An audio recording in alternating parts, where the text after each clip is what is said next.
Hello student, free Indian coaching में आप सभी का स्वागत है। तो इस वीडियो में आज आपको हिंदी विशिष्ट का आज जो आपका अर्धवार्षिक का पेपर हुआ है, अभी आपका पेपर देखे आए हो तो इस पेपर को पूरा मिला लीजिए। इसमें जो भी बहुत सारे सही विकल्प पूछे गए थे तो सभी सही विकल्प का यहाँ पर परफेक्ट 100% परफेक्ट आंसर बताए जाएंगे। इसलिए वीडियो को अभी से कर दीजिए लाइक और चैनल पर नए हो तो इसे कर लीजिए सब्सक्राइब और साथ में बेल आइकन जरूर प्रेस कर लेना, क्योंकि ये चैनल आपके लिए बहुत ही परीक्षा की दृष्टि से काफ़ी इंपोर्टेंट होने वाला है। ठीक है, तो चलिए स्टार्ट करते हैं प्रश्न क्रमांक 1 से। तो यहाँ पर आपको सही विकल्प दिए गए हैं, 10 सही विकल्प दिए गए हैं प्रश्न क्रमांक 1 में, जिसमें पूछा गया है कि सरस्वती पत्रिका के संपादक हैं। तो सरस्वती पत्रिका के संपादक हैं अपने महावीर प्रसाद द्विवेदी जी। इसका सही आंसर होगा, राइट आंसर आपका महावीर प्रसाद द्विवेदी। आने वाली विपत्ति या दुख से उत्पन्न होता है, तो भय उत्पन्न होता है, इसका भय परफेक्ट आंसर होगा। वाणी जग रानी की खालिस्तान बरबानी जाए, इसका क्या आंसर होगा? इसमें खालिस्तान पूछा गया है तो इसका आंसर आपका होगा उदारता। ठीक है, 7 नंबर का इसका सही आंसर था। इसके बाद में देखिए, पूर्ण ब्रह्म पुरुषोत्तम श्री राम जी हैं अपने। उत्तराखंड का धार्मिक स्थल क्या है? बद्रीनाथ है। ठीक है, इसका क्या होगा? बद्रीनाथ इसका धार्मिक स्थल होगा। इसके बाद आगे देख लीजिए, उत्तराखंड की यात्रा का वर्णन कर रहे हैं, तो कौन कर रहे हैं उत्तराखंड की यात्रा का वर्णन? सेठ गोविंद दास जी। सेठ गोविंद दास जी इसका परफेक्ट आंसर था। इसके बाद आगे देखिए, अलकनंदा के किनारे बसा है, तो अलकनंदा के किनारे क्या बसा है भाई, बताइए आप। अलकनंदा के किनारे बद्रीनाथ बसा है। ठीक है, बद्रीनाथ यानी कि बद्री धाम। ठीक है, बद्री धाम कह सकते हैं इसको, बद्री धाम। रचना के आधार पर वाक्य के प्रकार, तो रचना के आधार पर वाक्य होते हैं 3 प्रकार के, और दृष्टि के आधार पर पूछे जाते हैं तो होते हैं 8 प्रकार के। वंदना कविता में रस है, तो कौन सा रस है वंदना कविता में? यहाँ पर वंदना कविता में आपका होगा शांत रस। यहाँ पर आप शांत रस लिख सकते थे, 2 नंबर का। ठीक है, इसके बाद दिया गया है, जिसका अंत ना हो वाक्यांश के लिए उचित शब्द, तो उसे कहते हैं हम अनंत। जिसका अंत ना हो तो उसे क्या कहते हैं? अनंत कहते हैं। जिसका कोई अंत ही नहीं है भाई तो उसको हम अनंत ही बोलेंगे ना। इसके बाद देखिए प्रश्न क्रमांक 2, जिसमें आपको 4 प्रश्न करने हैं। ठीक है, प्रश्न क्रमांक प्रत्येक पर 3 है।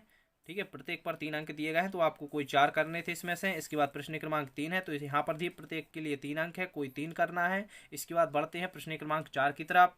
तो यहाँ पर देखिए भाई, खंडबा, खंडबा में 10 सही विकल्प रखे गए हैं। 10 आपको पहले दिए गए थे, अब 10 फिर दे दिए गए हैं, तो सही विकल्प का चयन कीजिए। ठीक है, तो यहाँ पर देखिए आप, आधुनिक हिंदी पद्य साहित्य में भारतेंदु युग है, तो यहाँ पर इसका आंसर क्या होगा? तो इसका आंसर होना चाहिए दैनिक जागरण का युग। इसका आंसर आवाला सही होगा। जयशंकर प्रसाद द्वारा रचित महाकाव्य कौन सा है? तो इसका आंसर क्या लगाओगे आप? कामायनी इसका सही आंसर होगा। काड़त गुहत निहाबत ओचित नागिनी सी भुई लुटी पंक्ति में अलंकार होगा अनुप्रास। वात्सल्य रस के सम्राट कौन माने जाते हैं भाई? तो वात्सल्य रस की सम्राट सूरदास जी माने जाते हैं। सा आंसर इसका सही होगा। सूरदास की रचना साहित्य लहरी लगाना था यहाँ पर। गजाधर बाबू की पुत्री का नाम बसंती था, तो बास का सही आंसर है। वापसी पाठ की विधा है, तो कौन सी विधा है वापसी पाठ की? तो यहाँ पर इसका आंसर था कहानी। ठीक है, कहानी इसका सही आंसर था। गजाधर बाबू के लिए मधुर संगीत संगीत था रेल की पटरियों का। ठीक है, इसके बाद है, गौरा के बछड़े का नाम क्या था? तो गौरा के बछड़े का नाम था लालमणि, तो यहाँ पर बा आंसर इसका सही होगा। गौरा पाठ है, तो गौरा पाठ क्या है? रेखाचित्र। ठीक है, रेखा चित्र होगा इसका आंसर सही। इसके बाद प्रश्न क्रमांक 2 है, जहां पर कोई 4 प्रश्नों के उत्तर लिखना है, प्रत्येक के लिए 3 अंक थे, तो आपने यहाँ पर कर लिए होंगे। ठीक है, इसके बाद देखिए यहाँ पर प्रश्न क्रमांक, यहाँ पर बढ़ते हैं प्रश्न क्रमांक खंड सा में।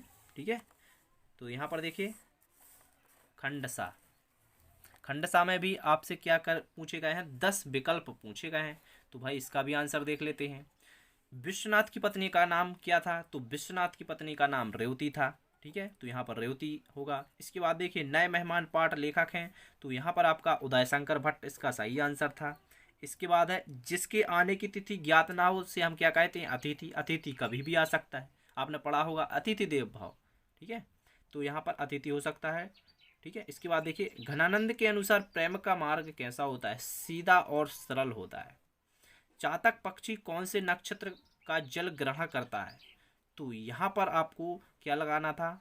चातक पक्षी वाला, तो इसमें मुझे डाउट है, आप लगा लीजिए अपने हिसाब से इसमें क्या होना चाहिए, कमेंट में बताइए आप, स्वाति होगा या फिर सावन होगा, तो यहाँ पर स्वाति होना चाहिए।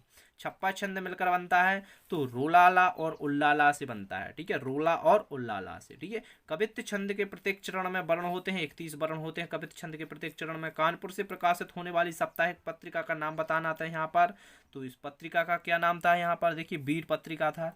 वीर पत्रिका। भगवती चरण वर्मा के मानस गुरु कौन थे, तो यहाँ पर इसका आंसर होगा गणेश शंकर विद्यार्थी। कबीर कर में वीर सुंदर लाल का भाषण हो रहा है, तो इसका आंसर क्या होगा बताइए, इसका आंसर होगा आपका लखनऊ, ठीक है। इसके बाद देखिए प्रश्न क्रमांक यहाँ पर 2 आ गया है, खंड सा का। तो यहाँ पर भी आपको 3 प्रश्न करने थे, ठीक है, यहाँ पर आपको 3 प्रश्न करने थे, प्रत्येक 3 अंक दिए जाते।